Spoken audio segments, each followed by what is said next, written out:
জীবন মানুষকে কত কিছু শেখায়। আচ্ছা ঠিক আছে, তোমরা সত্যি বলবে আজকে আমার এই প্রতিদিনের ব্লগ ভিডিওটা কারা কারা পুরো দেখছো? আচ্ছা তার আগে বলি, তোমরা কেমন আছো বলো? আমি তো ভালোই আছি। উফ, ব্লগ ভিডিও বানাতে গেলেই তোমাদেরকে কোনটা ছেড়ে কোনটা প্রশ্ন করব নিজেই বুঝতে পারি না। তো আজ কিন্তু ছিল সারাদিনের জামাই ষষ্ঠী শনিবার, তো তোমাদের ওই দিনেরই ব্লগ ভিডিওটা আজকে দিচ্ছি। তো তার আগে বলো, আমার ব্লগ ভিডিও তোমাদের কেমন লাগে? যদি ভালো লাগে তো অবশ্যই কমেন্টে জানাবে যে দিদিভাই তোমার প্রতিদিনের জীবনের ব্লগ ভিডিও দেখতে চাই। দেখো, কথা বলতে বলতে বাড়ির সব কাজকর্ম আমি সেরে ফেললাম। আর একটা কথা জানো তো, সকালবেলা চা না খেলে আমার একদম দিনটা ভালো যায় না। তাই সকাল সকাল একটু কাজকর্ম সেরে চাটা নিয়ে টিউশন পড়াতে বসে যাই।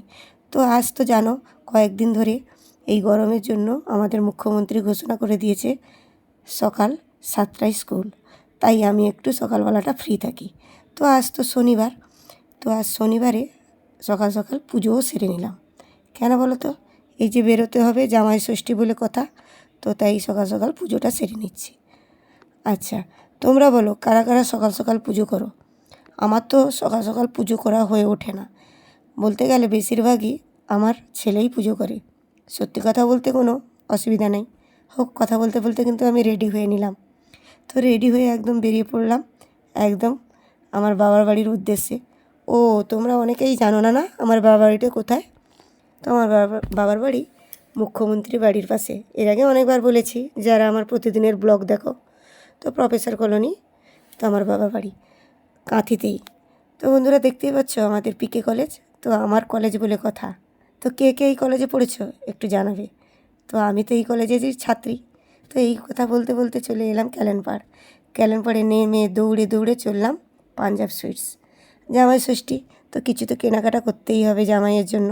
তো জামাইয়ের জন্য না, জামাই টাকা পয়সা দিয়েছিল শাশুড়ি মায়ের জন্য কিছু আনতে। তো কেনাকাটা করে যখন দেখি তো বিশ্ব দিবস পালন করা হচ্ছে, তো আমিও সেই সময় একটু দাঁড়িয়ে পড়লাম ওদের সাথে।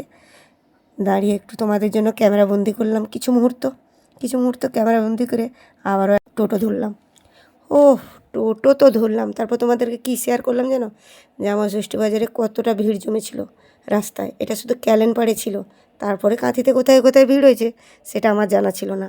তো আমার বাড়ির রাস্তায় চলে এলাম, তারপর দেখো একদম বাড়ির সামনেই ঢুকে পড়লাম। ঢুকে পড়েই কি গরম যেন বন্ধুরা, জামা কাপড় ছেড়েই বসে গেলাম ফ্যানের তলায়। তারপর দেখি মা কাজকর্ম করছে, তাই ভাবলাম না বসা যাবে না, মায়ের কাছ থেকে হাতে হাতে লেগে পড়ি, কাজটা ছাড়িয়ে নিই।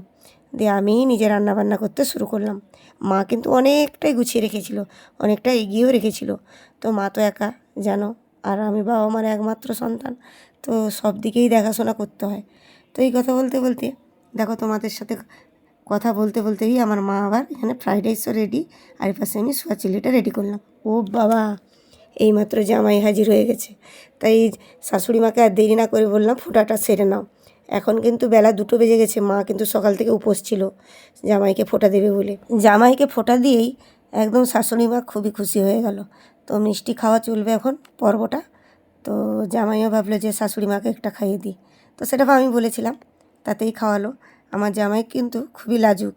তো প্রণাম পর্ব শেষ, তারপর শাশুড়ি মা একদম দেরি না করে একদম ভাত থালা সাজিয়ে নিয়ে এলো জামাইয়ের জন্য।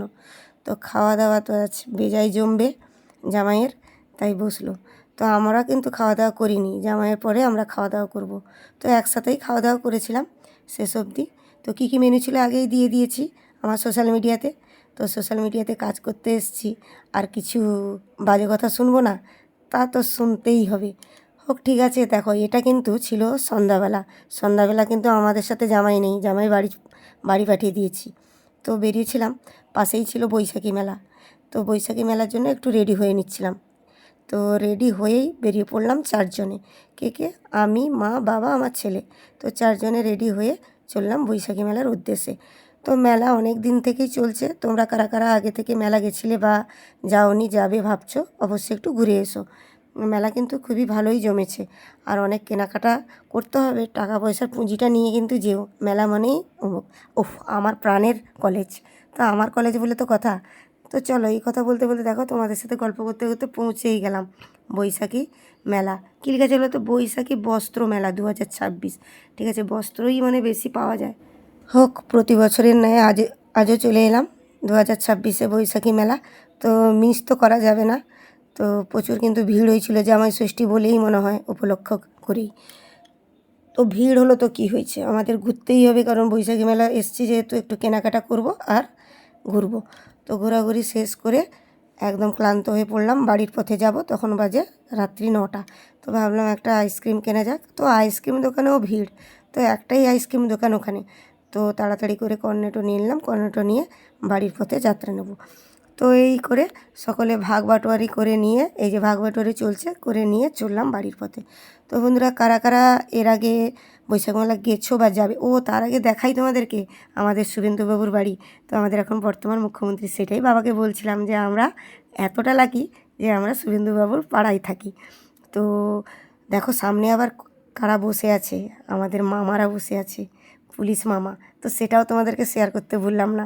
দেখেছো, রাতের বেলা, এখন কিন্তু রাত 9টা থেকে 9:30-র ভিতরে হবে। তো ঠিক আছে বন্ধুরা, ব্লগটা কিন্তু এখানেই শেষ করছি। যদি ভালো লাগে লাইক কমেন্ট শেয়ার করে, আবার নতুন নতুন ব্লগ যদি ইচ্ছে হয় অবশ্যই কমেন্ট করে বলো, এইরকম ব্লগ আবারও নিয়ে আসবো। ততক্ষণ ভালো থেকো, সুস্থ থেকো, টাটা।